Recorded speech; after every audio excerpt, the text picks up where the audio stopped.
Good morning and welcome to DIY, Indie Musicians Talking Music. I'm on today with a very good friend of mine and actually musical collaborator.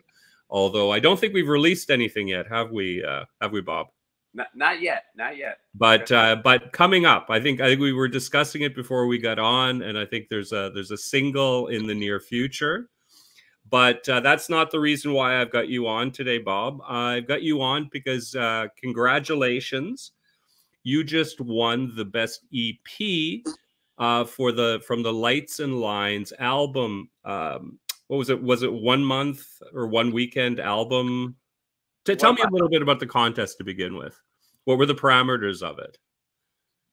Yeah, so it was 1 month. I think initially it was sent out as do an album in 1 month. Right. As it kind of went along, I think Mike was basically like, well, just send what you have. You know what I mean? Like, instead of being worried about getting a whole album that's perfect. Yeah. It was kind of like I think as he was learning, it seemed like it was like, okay, well, just send us something. Send us what you have. Don't work on it and be like, oh, it's not perfect and not send it in. And actually, that was very helpful to me because I was able to focus on just getting the meat of the songs going without being like, oh, this isn't perfect, So, yeah, and listen, that's definitely something that we can all totally understand, because I think the biggest thing that defeats most, at least myself, is becoming too perfectionist. Yeah. You end up never releasing everything because there's always something wrong with a song, right? Yeah, exactly, right. It was nice to have that go ahead of like, just turn in what you got, and we're gonna judge it based on what's there and not what's not there. So that was actually a little it took off some of the pressure to know that was kind of like, it didn't have to be like a perfect product at the end, just So good. And what was the so the title was what? Interdimensional Fantasies, is that correct? Yes, Interdimensional Fantasy was the name. Well, that's the EP. Well, that was the working name, but you only had a month, right? Yeah. I think when I came up with that was just the idea was that was kind of what the EP was about, is just taking this as far as I could fantasize, basically, with the songs. So that's great. No, well, listen, I think it goes quite well with the sort of Rebel Tramp aesthetic of your solo stuff, right? Yeah. A lot of it is very much, like there's definitely sort of a psychedelic edge to things, to a lot of your guitar playing, and just the mindset of what you're doing, right? Yeah, no, exactly. So it wasn't outside. It wasn't a head scratcher in terms of a name. Not necessarily, actually.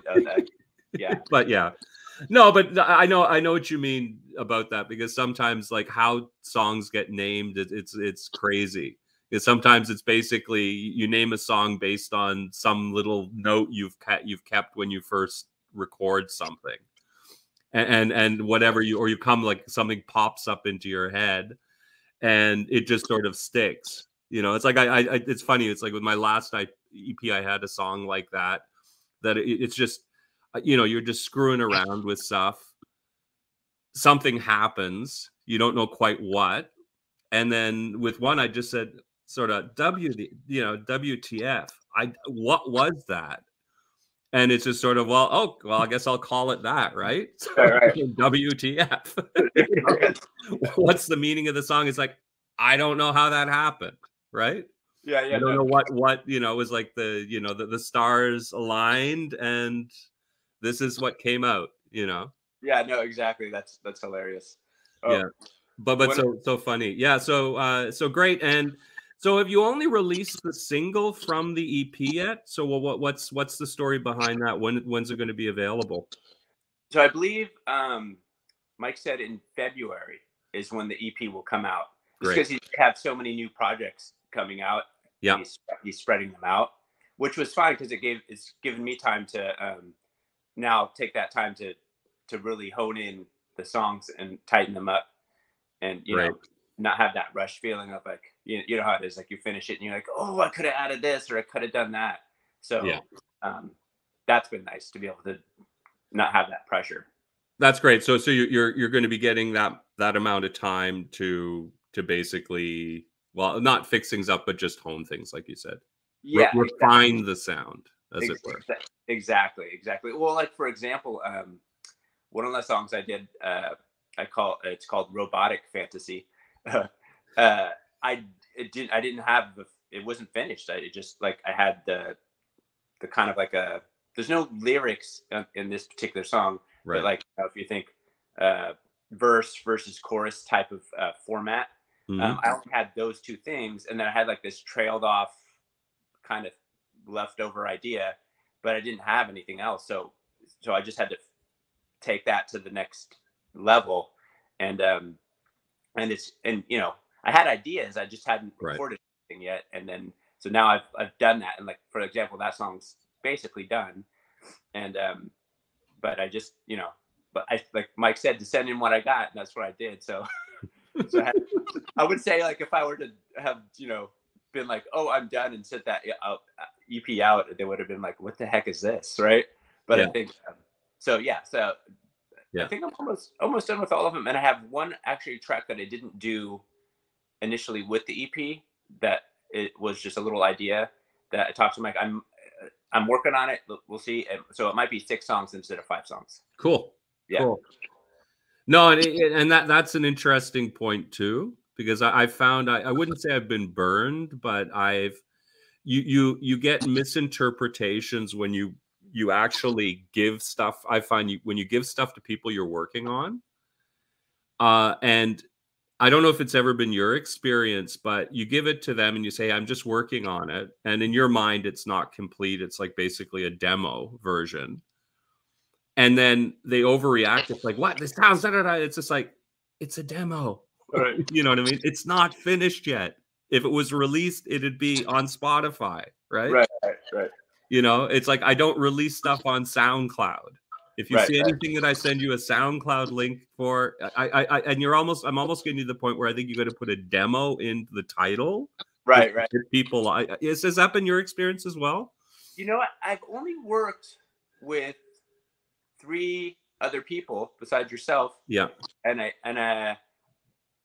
it's so funny. So I think with my first experience, it kind of set me up to be like, don't expect anything. And just kind of see where that person's at, because everyone's different, right? Yeah. And the example is that I had actually it was my first, like when I started this whole thing, I was like, I don't know what I'm doing. Hey, this person sounds like a really good singer. I have this song. Would you like to, do the song? And so I similarly kind of somewhat had the experience, because I literally got everything perfect, recorded. It's the opposite experience, right? So I recorded like this perfect song, bass, drums, and was like, okay, here it is. You just need to lay down vocals. Because in my mind, I was like, I want to make this as easy as possible for this person. Yeah. And Amy Bishop, right, is who I work with, and so she sent me this thing back, and I was like, what is this? Is the song? And I was like, okay, it's all right. And so I listened, and I'm like, oh, okay. She took the bass line because I just sent her individual tracks, and then she kind of put it on a repeat and kind of did this little opening thing and had this little vocal thing. And I was like, okay, but this is really cool, right? This is really cool. And so that ended up being like this back and forth thing, and we came up with a totally different song. But having that experience made me be like, oh, okay, I should clarify, like, on the other end, or just be flexible, right? Yeah. So yeah, well, I think flexibility is key, but I found it less so with collaborators, because most of us, are middling to very middling producers. Right. So at least we know the concept of the multi-tracking, and and the fact that nothing is ever really finished. But it's sending it to other people sometimes. I found that way even more so, to the point now where I don't often do it anymore. Right. Because it's not really worth. They're not. I think it's as well. I mean, we listen to things so much that I think we just have a different perspective on them than someone who's listening to something first, for the first time. Yeah, that's true. That is true, right? Yeah.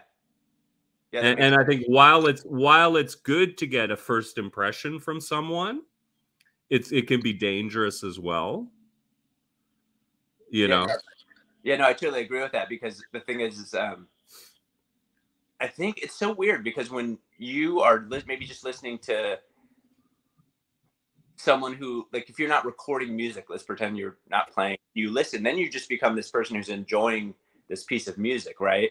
But like, as we're like working on music and really trying to hone things in, it's like we could become this like judge of the music, right? So I think you're totally correct, especially for people like us who are like producing and making and being creatives, like other people's work and our own work, we're like giving it this extra, like sharp ears listen.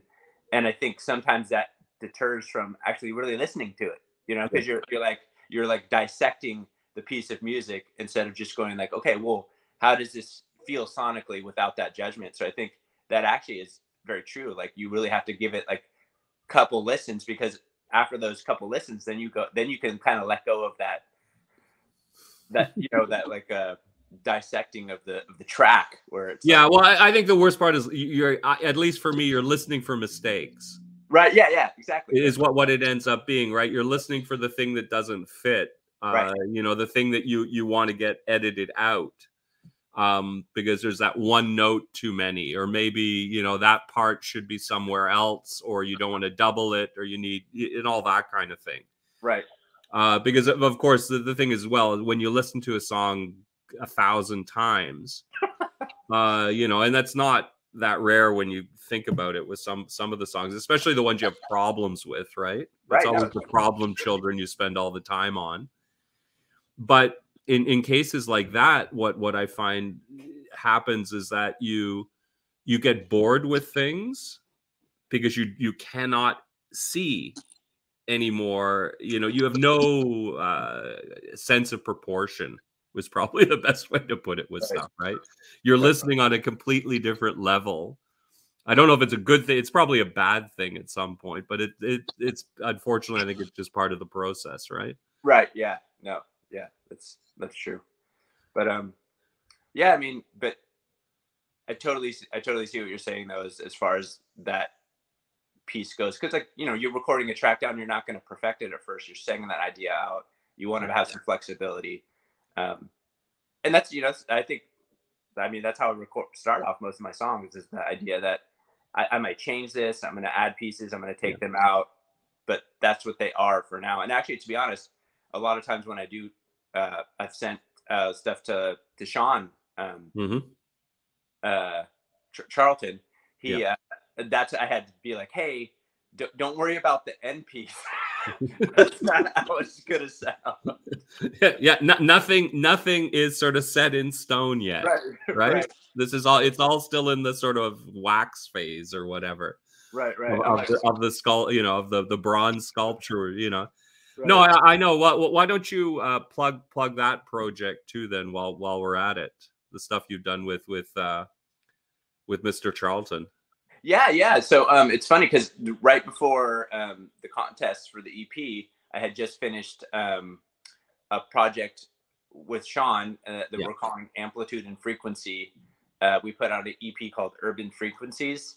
Yeah. And I don't know, it's kind of like this dreamy rock, psychedelic, little bit of electronic music with Sean's great vocals. It's really cool that worked out, because I when I do stuff, I'm always, and I know everyone does this, but I think it's the thought process that we have when we make music, and I always think about like how I'm gonna like weave different sounds together, right, in a way where almost you can't tell that it's two things or three things at first. It just fits together in a way where almost like a symphony type of, where you have like different instruments, and maybe you might not notice one in the background, but it's been there the whole time. And Sean he does that with his vocals. When he sends me like a ton of tracks, really cool harmonies. And so it was a really cool project, because he recorded his vocals in the same way that I do the instrumentation. So that was really cool to mix together. And yeah, it turned out really cool. Yeah, no, it was a great, and that was an EP as well, wasn't it? Yeah, like yeah. 5-6 songs. Yeah. And the awesome thing about that was I had just finished doing that, and so I think I had kind of grown since the last time I had done a project. So that was actually helpful when I saw the Album Writing Club come up, because I was kind of in that like mode of like recording, and had just kind of really had combined the electronic piece with the rock piece, and kind of honed in like, oh, like, this is kind of like a style for me now. Like this feels good. Like you know what I mean? And yeah, so, no, listen, it sounded really, from the first single from the new project, I definitely noticed that there's a lot of interesting sort of sequencer work. Right. And so I brought that right into the EP thing. So that was actually helped a little bit, because I had that momentum already of like, I knew kind of where I wanted to go as far as like all the pieces and ideas. Right. So that was very helpful to come off of that with Sean. But yeah, Sean's great to work with. So working with Sean, he's very easy. He's like, well, what do you want to do? Where do you want to go? Just, give me your ideas. And so it's, at first it's funny because, you work with one person and they want like more control, versus you work with one person, they're like, hey, let's just, we're open. And that's how Sean was about it. So it's very cool, because like I would send him my vocal track idea, which would be like, I would describe it as like a stick person version of a vocal, right? And then he sends me back this carved out stone, Greek god version of what I said. So it's fun, So that's why I worked with Sean, because I have vocal ideas, but I don't sing very well. So yeah, and he sings great. So no, it's listen, I think that what I enjoy, I wouldn't say the most, but one of the things I enjoy making music is just the discovering different processes, and not getting bogged down that you're always doing the same thing, or you're always approaching things in the same way. And I also think problems are the greatest thing to find when you're composing, because that's always where what I mean, where the gold is. Yeah, you know what? I agree with that, because I used to worry about like just the song. Oh, it's not like just coming out of me, right? Like, but then I have found like where I'll just kind of hit this. It's almost like a frayed end of something, where I'm like, okay, how do I patch that frayed end up? And then you spend all this time trying to think about, oh, that this isn't going to work, and then I've just found that oftentimes, like you're saying, like I'll come out and like, oh, this is like I've just come up with this finally transition point, and I would have, if I had just tried to rush this or whatnot, it would have just, I would have come up with something that I guess would have worked, but it wouldn't have been the creation that, the end result of having to put that time in to really think about where you're going next with something. Yeah, and also I guess it depends on, because lately with me it's interesting. There's been sort of the two trends, and one thing that I've been trying to do is simplify things, like pull things back, because like yourself, I have the tendency to, I love the idea of lots of things going on in the background. Yeah. But I think unfortunately the problem with that is that I think because you listen to things so often, you can start cutting things out, or you're not hearing them anymore. Right. Where that's the first thing someone's going to hear if they're hearing things for the first time. Right. And while it can be good sometimes, it might be problematic the next time, if you know what I mean. So yeah. Yeah, I think that the other thing is like, the part of sympathy of a symphony is sort of the synthesis, right? Yeah. I think that and when it doesn't achieve that synthesis, where the different sounds have to be together to make sense, right, then it doesn't make sense, right? Right. You know, to your ear, let's say, Yeah, because we're talking about listening, right? And listening is it's a different process, I think. I don't think we listen the same way that we see things. Let's say, I think that there's a fundamentally different process that's going on, and Yeah. how we react to things. And there's probably been very little research done on that. Actually, it's an interesting question. Yeah, it's funny that way, because like you just go. I think like the whole my approach to the writing the EP for the album writing club was kind of like that. I'm just gonna put a lot of stuff at it, but also not worry about like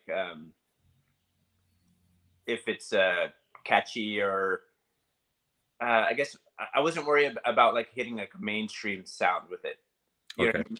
because Yeah. you enter a contest and you go like, okay, like, well, how do I get heard? Like, how do I, like, it's like there's always sometimes you have this background piece that makes you feel like how do you fit into something?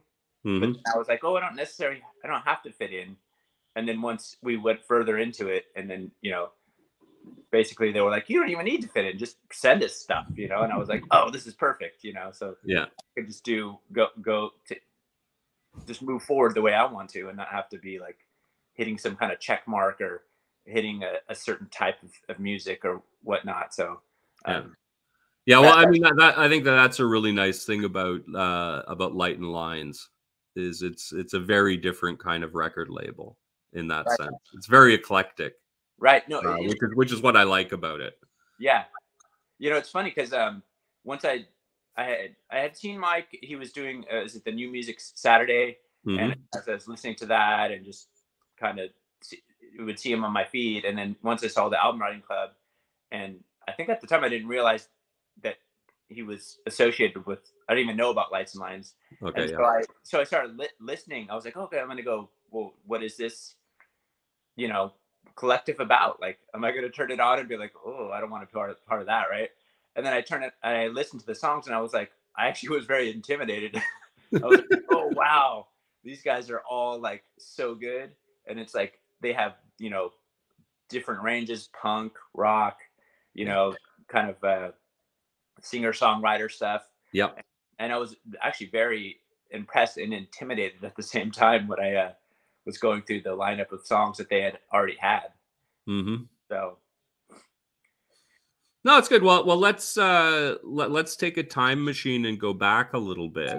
And why don't we start? What was your first instrument? What got you involved in music? Why music over football? Let's say, outside of the fact that you look a bit scrawny. That's so funny. I think I had started skateboarding around 15 or 16, so I just kind of had that like was around that thrash metal and all that type of stuff.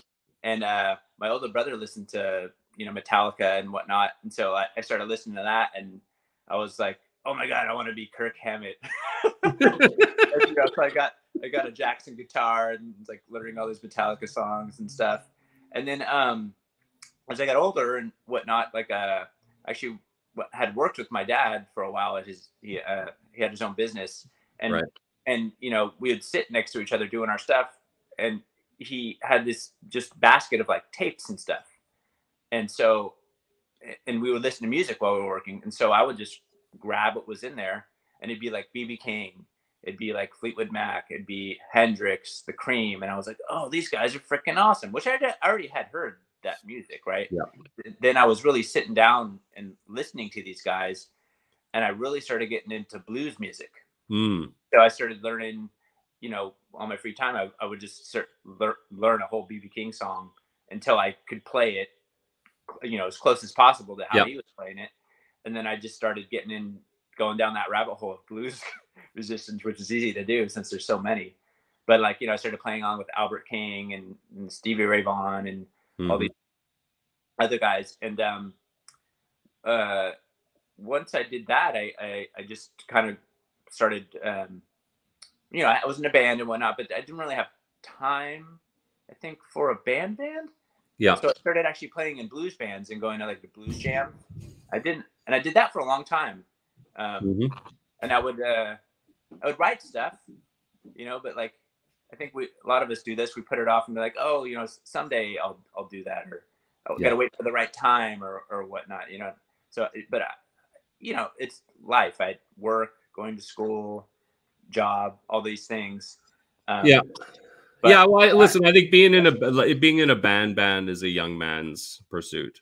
Right. Or you've done it since you were a young man, and that's your career at that point, because there's nothing else almost.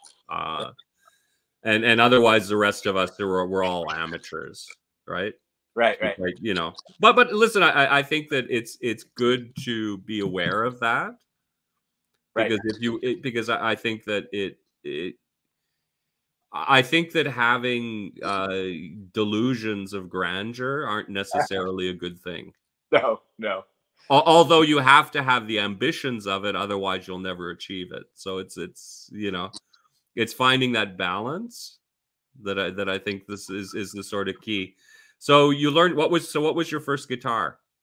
It was a Jackson. Oh, I don't even remember which particular one it was, but it was a black Jackson with the the triangle pearl, mother of pearl inlays, and then I had a black Stratocaster after that. And was it a real Fender, or was it a knockoff? So by then I guess your first guitar, it cost money as well. It wasn't a cheap one. Wasn't a cheapo. No, it wasn't a cheapo. I did that like layaway type thing. Okay. And that's because I had the job with my dad, so I was just pay monthly on that. Mm-hmm. And then I think I did the same thing. Well, I sold the Jackson. I used part of that money to get the next guitar, which is my Strat. But I went through this thing. It's like at the time where, like, I don't know if you've ever experienced this, where, like, you're young, you need money or that type of thing. So I actually ended up selling that Strat, that was one of my regrets. Well, listen, if you had any idea of the prices they've been getting today, right, especially I think the people that are probably the worst about that are ones that back in the day bought a used Strat, or a used Les Paul or something like that turned out to be late 50s, early 60s. Oh yeah, it wasn't worth much. It was like a guitar back in the day. And now the prices are getting for them are just insane. It's like a Ferrari, half the stuff. Yeah. It's been that kind of just increase in price, especially for the old ones. No, it's funny. I'm looking. I'm going to. I think my next instrument purchase is I'm going to buy myself a guitar, just as a means to write, like a new way of writing, right? More than anything else, I never, don't worry, we'll keep collaborating. I'm never going to be as good a guitarist as you, because I'm never going to put the time in, quite frankly. But in terms of strumming out chords, or I'd like to. It's funny. I want to start writing songs lyrics first again, which I have not been doing for years, and I'm figuring the guitar might be the best one for that. Yeah, I think that's true. I mean, I think guitar or keys could be good. Well, keys, it's harder because it's like the keys. I know a little bit of piano, and from everything I can understand, I haven't played guitar yet, but guitar is a little bit easier than piano. Yeah. Beyond bashing out a few chords. Right. Yeah, that's true. I mean, in piano, you can bash out. I can bash out a few chords. I mean, I've done it a few times, but beyond that. And even that, getting that in time, oh my God. Anyway, right. Let's not even go there. So, all right. So you're a thrasher. You want to be in Metallica. So did you get into any sort of garage bands when you were that age? Were you doing it before you started playing the blues with the middle agers, or? So this is funny because this is kind of like a long story. That's all right. This is a long form interview, so go for it. I'll try to keep it as brief as possible. So so I'm in high school. We're in this band. We're called All Kinds of People. We're doing kind of, I would say, like the start of what I'm doing now. Kind of rock, alternative. I never did a thrash band. Okay. But that was just kind of like, I'm always at that. I'm like that type. I listen to one type and I really like it, but then I don't play it. Like I love jazz, but I don't play jazz.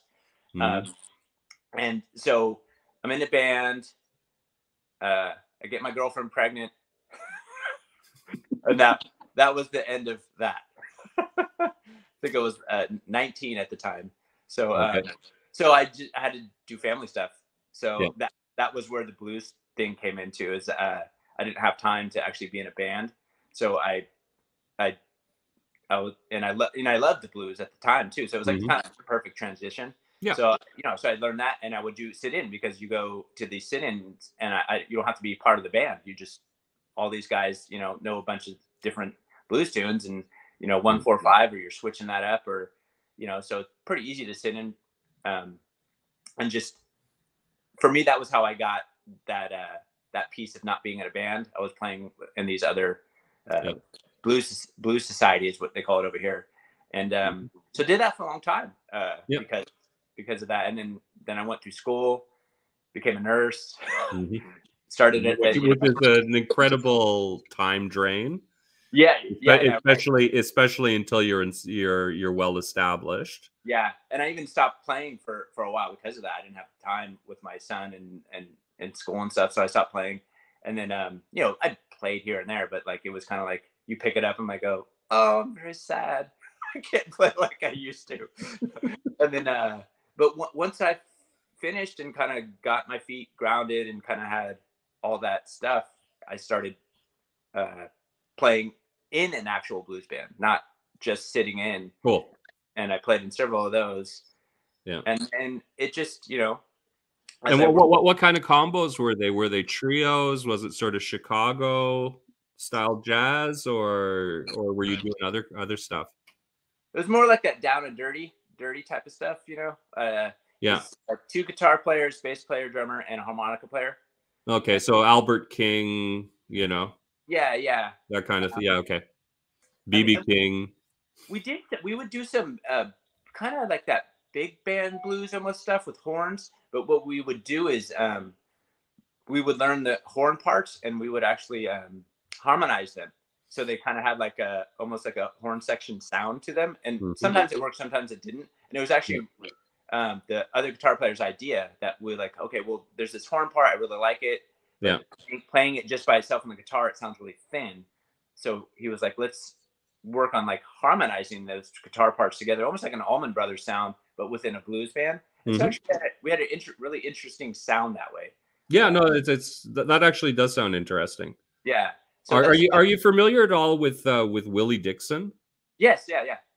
Yeah. See, I love that style of blues. Yeah. That's like the sort of Willie Dixon trio, that era. Yeah. With a good, well, I guess it's having a good piano player too, a piano player that can play the blues. Right. Yeah. But then it's almost you really start you really see where blues is coming from, right? Musically, yeah. From that kind of stuff, because there's so much that's almost like big band, jazz, but it's not, because it's actually blues. And it's in a that I'm so fascinated with that the whole sort of Mississippi Delta, right? Which is really, it's like ground zero for modern music. Yeah, right. Yeah. No, it all comes from there. It's insane. Right. Like not just one. It's all of the different styles. No, that's so true. And I think that's kind of how I ended up there, is because I was like really listening to Hendrix and Clapton and all these other guitar heroes, and I was like, oh, of course you listen to them and they go like, this is what we were listening to, like this older stuff, Yeah. And so that's kind of how I got on that train there. But yeah, but I always wanted to come back to doing my own music. It's just you always say, well, when I don't have the time and I can't join a band. It's like to put in the time to be really creative, and it's like when you're working with other people, it's not, you have to like collaborate and whatnot.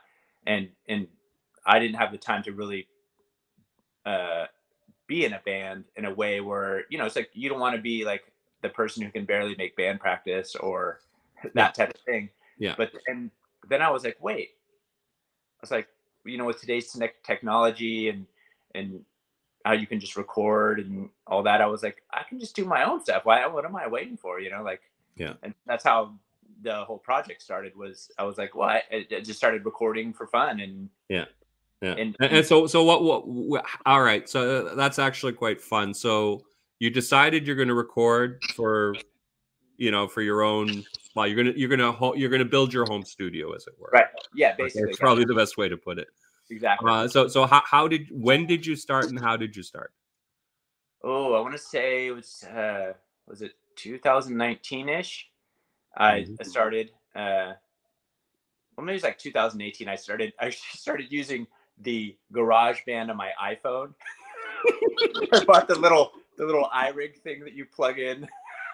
Yeah, so that's how it started. Was you know. I listen. I started on my iPad, and it was absolutely great. Right. Yeah.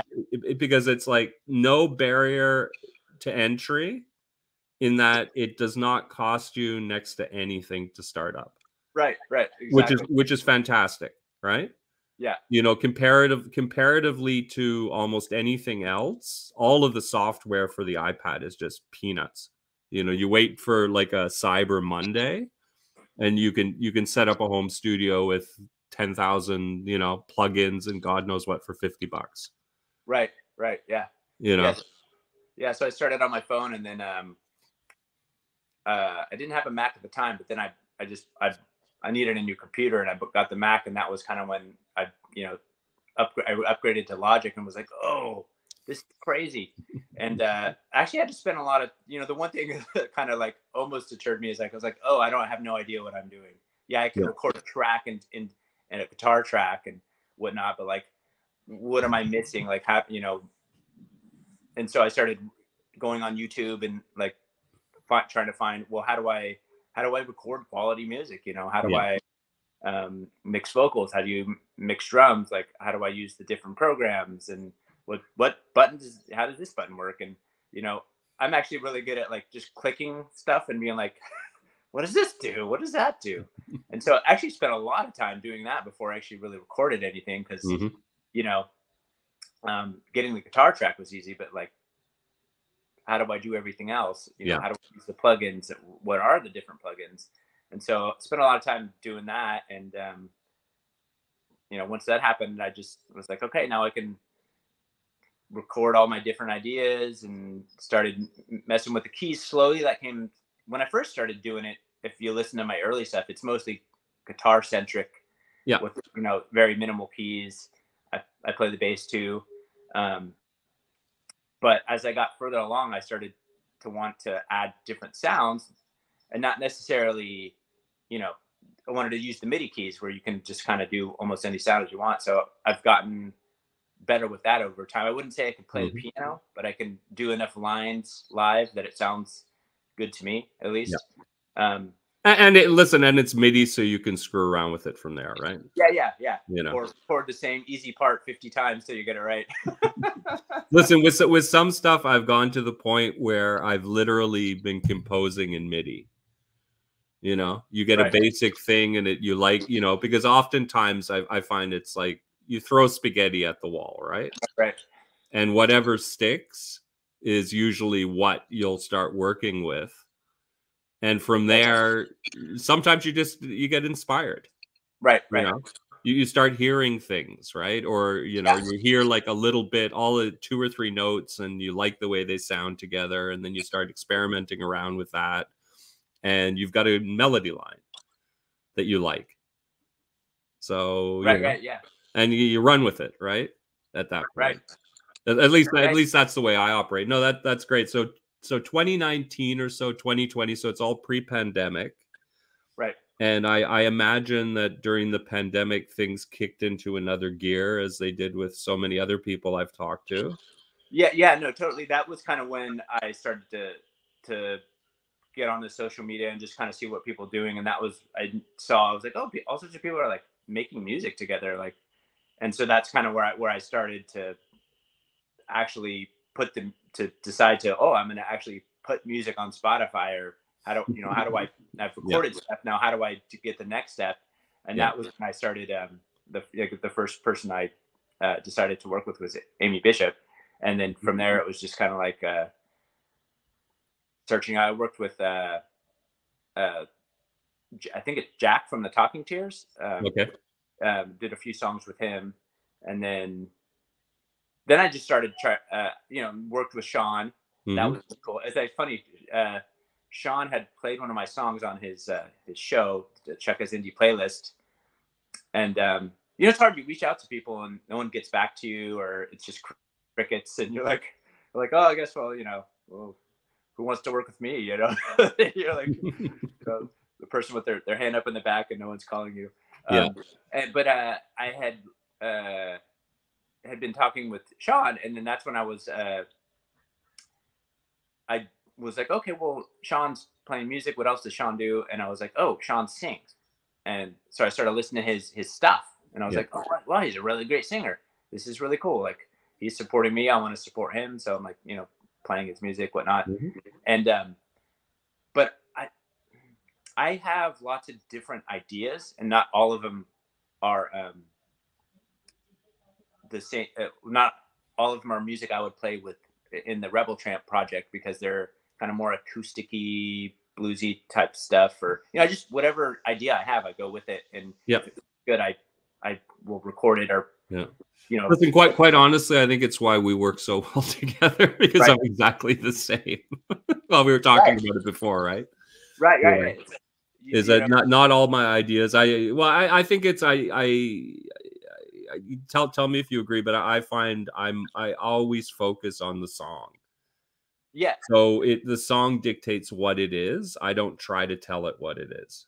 Yeah, exactly. The best way I could put it, Yeah, I don't sit down and try to write a certain type of song. I just, when I'm playing or noodling around, it'll just be like, oh, this has like a really cool acoustic sound, or this could be more of a songwriter, singer-songwriter type song.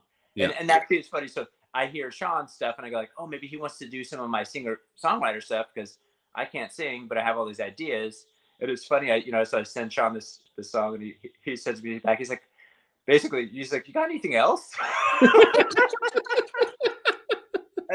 and I find out later he wanted to do different, because that's what he already does. He wanted to branch out into into like a different style. Different styles, and I think he actually wanted to do the style that he had heard the song I was doing. Yeah, and it was, let's do that. Let's do the thing that you're doing. And so we ended up doing our first track, which is oh my god, I'm like brain farting on the song. It's Best Life. And we did that song together, and then I think that was like a year and a half ago, maybe 2 years ago. Right. We did that track together, and everyone's busy, whatnot, and so we just did the one track, and I went about recording some instrumentals and whatnot, and I think 6 months later or something like that, Sean was like, dude, we should do an EP. That was super fun. Let's do something else together. Yeah. And that's when I was like, okay, well, we'll put something together. Sean's so easy. He's like, do it under Rebel Tramp. I don't care what you call it. Let's just do something, right? And so that's when I was like, well, let's do it as a different project where it's like both of us, and not just my Rebel Tramp stuff. And and then so I started working on that with Sean, and just kind of cool. That's been the evolution of just like, I don't know, just put my feelers out, see where it goes, and listen, it's been a similar experience with myself, because I did the same thing. I reached out. I think the first person I reached out to was John Mickey. Okay, yeah. And got him to play guitar on a couple of tracks, which worked out really well. And similarly with you, I mean, you tell me if I'm wrong, but when I tend to work with people, it's just like, all right, I like your style. I can hear something. Here's the song. Do something. Yeah, totally, right.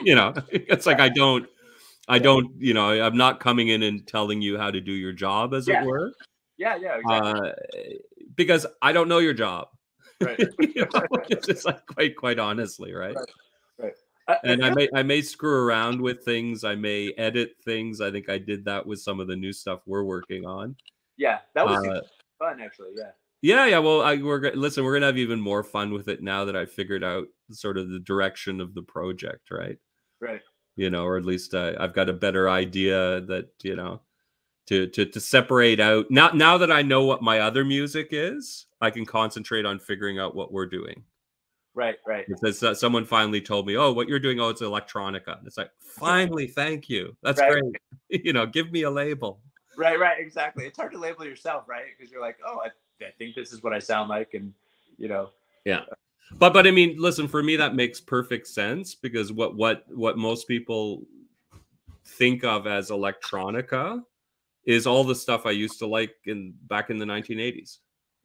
Right, right. So you've got that influence. So I know exactly what, because it's this type of stuff I like mostly. Right. Excluding like Erasure, which I just don't get. Anyway. Right. but that's me, you know.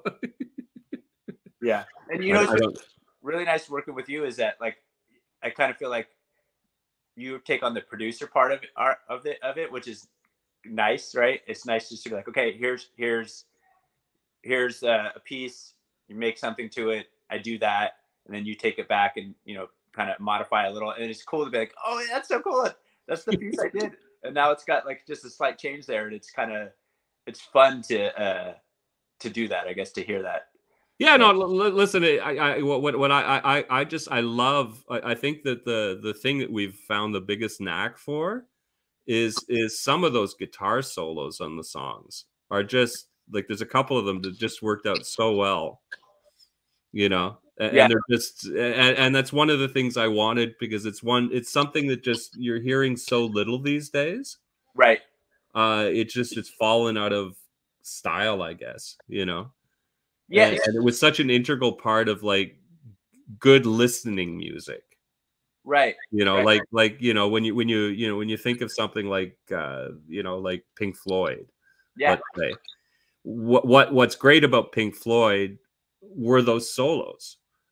You know, that's what everyone really remembers, right? Yeah, no, totally. You know, but they were within songs that were really good, and they had all the elements, but there was that space, right? And that sort of languishing quality of it, which is one of the things that I sort of like, and it's fallen out of pop, you know, a lot. Yeah. I think, and now that I can do my electronica and do the crazy sort of pop stuff there, it's even better.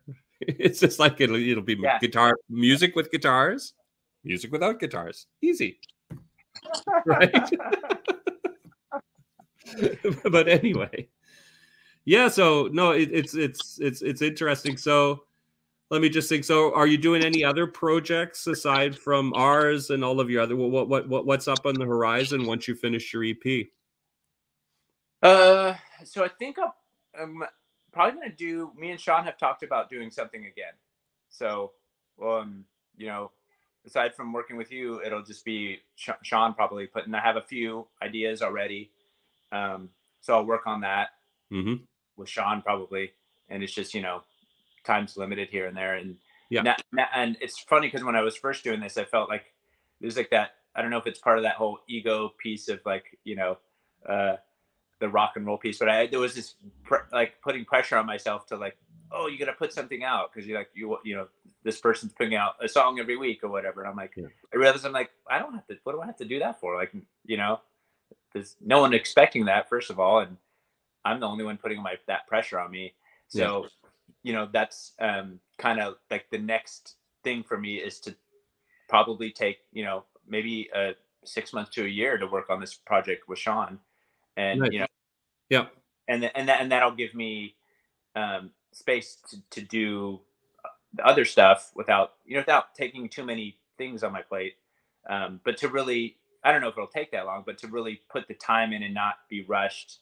And, you know, kind of take my musical production skills to the next level, I guess is kind of the idea. But no, I think that I think you nailed it on the head. That it's very easy to get into this sort of production line worker mentality, right? Especially with the whole singles, like the whole emphasis on singles, and you know. Yeah, right. You know, but it's interesting. I found with the last thing I did, it was an EP There were 6 songs, I think it was. And I've just focused on all 6. You know what I mean? I basically treated it as if it was 3 singles with B-sides, right? Right. So, you know, you focus and you promote the first one, then you focus, you promote the second one, you focus, you promote the third single, all the songs get heard. You know, it isn't one of those cases where there's an album, one song's got 100,000 streams and everything else has 3. Right. you know, sort of thing. And, you know, for me, that's more the, you know, although it's hard to say. I mean, you know, with the whole Spotify thing, I think in some ways the lights and lines model is almost better because you're getting to an audience that's actually listening to it, as opposed to being one of a million drops or, you know, specks of sand in the desert, as it were. Right. Yeah, that's how it feels sometimes. You know, you're like, I'm being drowned by all the other millions of people doing the same thing. Yeah. So yeah, I mean that's the, you know, kind of, I feel very lucky to be part of, you know, Lights and Lines now, because I feel like, I'm like part of something, and, you know, I don't have to be like, hey, listen to my music. Oh, hey, you know, I'm over here. It's like, you know, and not to say that this is gonna, you know, make me some star or anything like that, but it's just fun to be part of something. Yeah. Oh no, definitely. So and don't you know, don't undercut it. It's it's great that you got a release coming in February. Yeah, totally. I mean, we'll have to do this again for the release, and we'll talk about the whole EP once it's all out. Oh yeah, that'd be great. Yeah. You know, I'd love to help you promote that as well. Yeah. So I'm just trying to think musical influences. Who would you say are your top 3 musical influences? Ooh, I'd have to say Hendrix, Miles Davis, and probably Jaco Pastorius. Wow, interesting. Yeah, as far as like maybe not exactly you will hear that in my playing, but I listen to a lot of their stuff, and I'm very motivated after hearing what they do. But I mean, you know, I say those are my top 3 like individuals, but you know, bands like Soundgarden and definitely Metallica. I would say you probably don't hear that much in my playing, but really was influenced by them a lot. But like Alice in Chains, who else? I don't know. Motorhead, the BB King, Albert King. Yeah. And then just like you know, John Coltrane, love his music. Not, I can never be able to play guitar like that, but just the way he sounds, and just you know, I feel like I try to take that approach to making my music. You know, it might not be as complicated or as jazzy sounding, but just that feel that he has. I think it's that. I wouldn't even call it a musical, like it's a narrative line, right? That his music has. Yeah. Or Miles Davis, like any of that great period of bebop, right? Like really the height of it, when it was all the best players, and they're, you know, it's just you're a Thelonious Monk. Yeah. You know, and some of the sessions that he did, or you know, just some of those groups. Yeah, I know exactly what you mean, but that's like that's almost the next level of actually like listening to music. Right. You know, we were talking about Pink Floyd and the guitar solos. I mean, in a pop context, they came to that level, right, but it wasn't that level because, well, it's, you know, the guitar isn't a saxophone, let's say. Right. It's a very expressive instrument, but I don't know if it's as expressive. Right. Yeah. You know, because the saxophone is just like they're talking to you almost, right? Right. Yeah. Well, in a weird way. I don't know how you'd explain it differently than a guitar, but there's less, I don't know, less need for repetition. Does that make sense? Yeah. Well, it's almost like a vocal, right? It's got well, that's the thing, right? Yeah. So it's like it's coming from up here instead of, you know, over here. It's like it's definitely gonna have a feel to it. But it's a complicated story. And the thing that always got me with those recordings is when they come back to the theme. Yeah. It's that moment where they've gone way out over there, hundreds of miles away, and you're up somewhere else. Right. And then out of the blue, it's just like, back end. Yeah. And there's that magic moment, and I don't know about you, but it's just like, you know, hair on the end of your, you know, when they do it right, it's unbelievable. Yeah. Yeah, I love unbelievable. So Jaco Pastorius, what did you think about one of the biggest revelations that I noticed in a lot, you know, or found out about the last little while, was that whole, Joni Mitchell's band that Jaco played in. Oh, you know what? Are you familiar with that at all?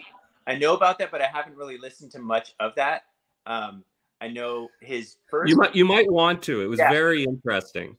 Very, very interesting, because it was basically the Weather Report, right? That was her backup band, if you can imagine it. Okay. With Joni Mitchell? With Joni Mitchell. Oh, wow. Joni Mitchell, lead vocalist, wrote all the songs. Wow. Yeah. Yeah. Yeah. She does a song on his debut album, which is, it's just, you know, it's just named after Jaco. And what's really cool on his debut album, whatever, like, is that he touches like all these different types of music. He's not playing one type. Right. You know?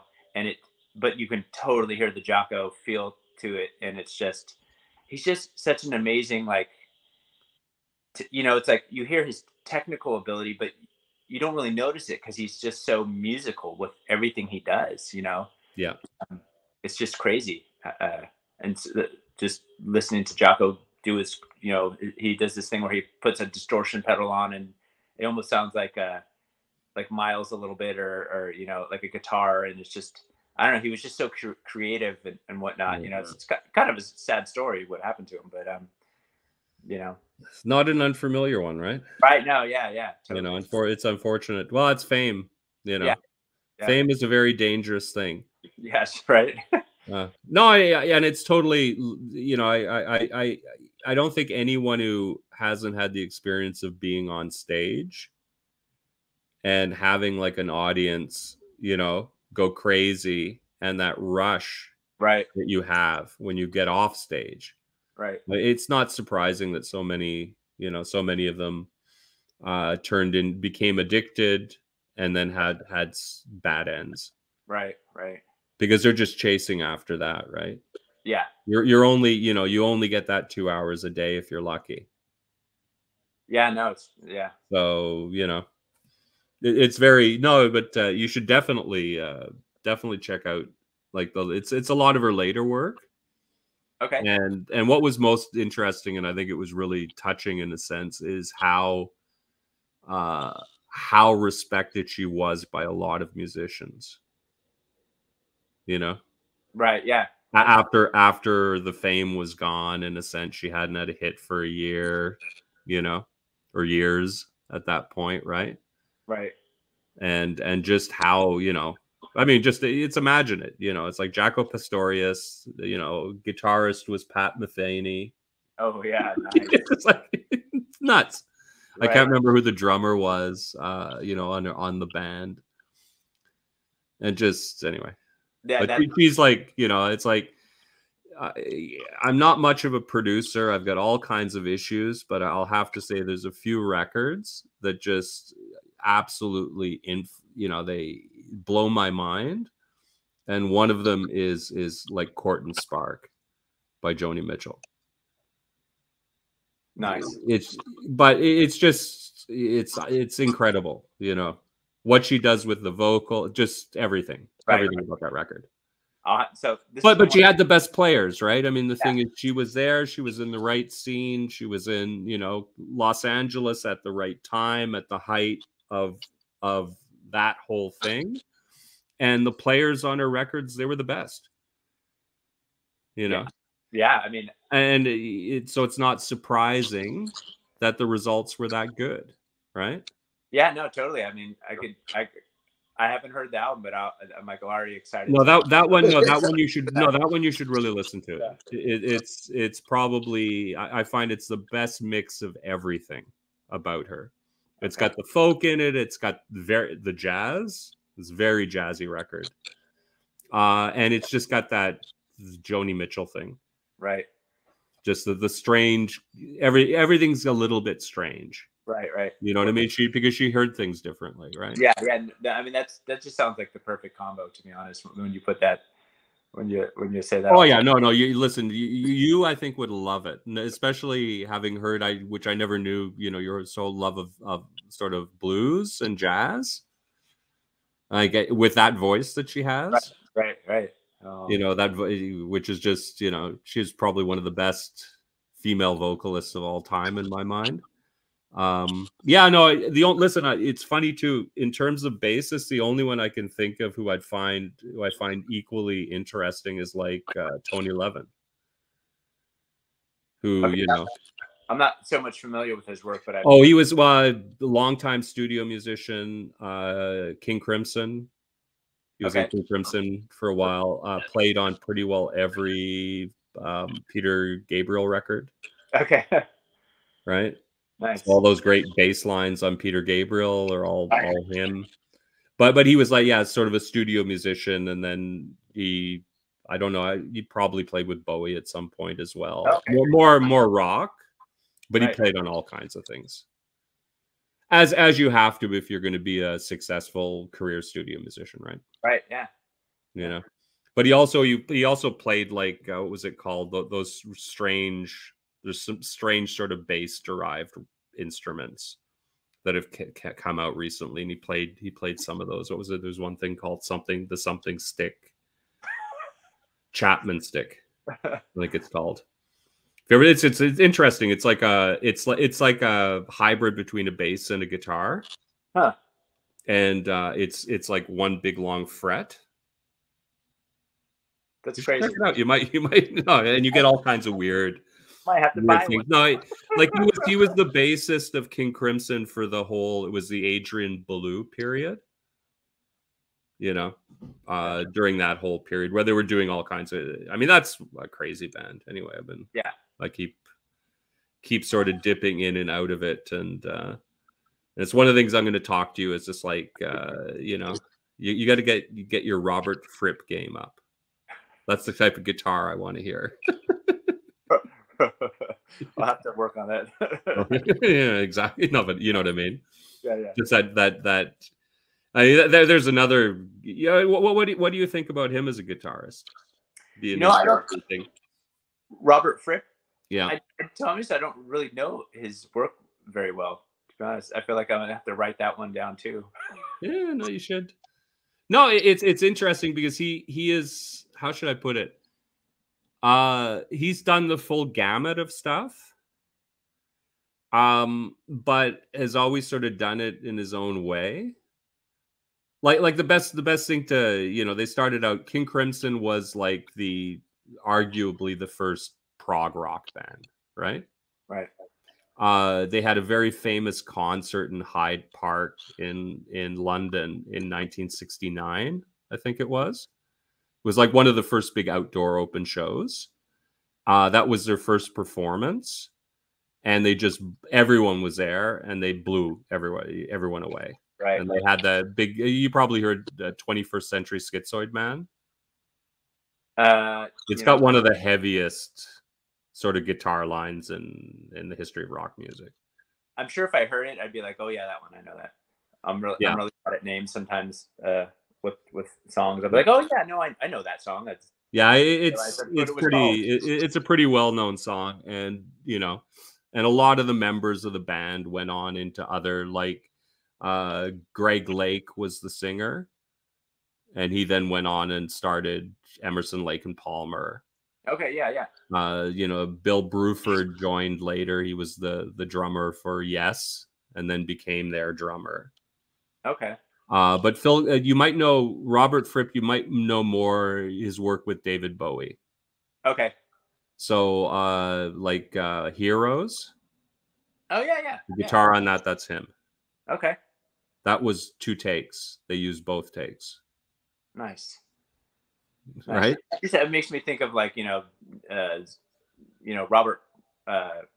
Jimmy Page and John Paul Jones, right? Because those two guys were like studio guys who all of a sudden they have this, let's get together and do something, put some well, the story of that is it was the Yardbirds, right? Yeah. And basically what happened, the whole band fell apart. The last Yardbird that was left was Jimmy Page, who was their third guitarist. Right. The other two being Eric Clapton and then Jeff Beck. Jeff Beck, yep. So he was the third guitarist that they had. You can imagine, right? Right, right. And the New Yardbirds, well, they changed the name to the New Yardbirds, and because they were contractually obliged to do a tour of Scandinavia, and they needed to put together a band, right? Right, right. And so he knew John Paul Jones because they were both studio musicians and they worked well together. So he got him into what became Led Zeppelin. And then who did they want? I think they wanted Steve Marriott, or anyway, some big name singer. It would have been a great singer. And he was going into another project and declined and said, "Hey, you should check out this guy, Robert Plant." And so they got Robert Plant into the band, and guess who his drummer was? It's John Bonham, right? Yeah. So that's how that all got together. They went on tour as the New Yardbirds, and halfway through it, they weren't allowed to use the name anymore because someone else owned the rights to it or whatever. The whole thing was a mess with the Yardbirds. Right. Throughout their whole history, and so they had to change their name, and then they chose a really awful name, and then Led Zeppelin was like the second choice. And the rest is basically history, right? Right. Yeah, that's crazy. Now, one of the crazier stories. So we're over the hour mark, so I got one last question for you because I'm not going to keep you too long because I know you've got some family stuff later today. What was the first record, tape, 8-track, cassette, whatever, that you bought with your own money when you were a kid? Oh, it was Metallica's Kill 'Em All. It was a tape. And actually, to be honest, I think I bought Kill 'Em All and Ride the Lightning and Master of Puppets. All at once. Yeah, all at once. So you were, and how old were you? I think I was like 15. Okay. So a little late to the game, which probably. Yeah, by that time, that album Kill 'Em All was old.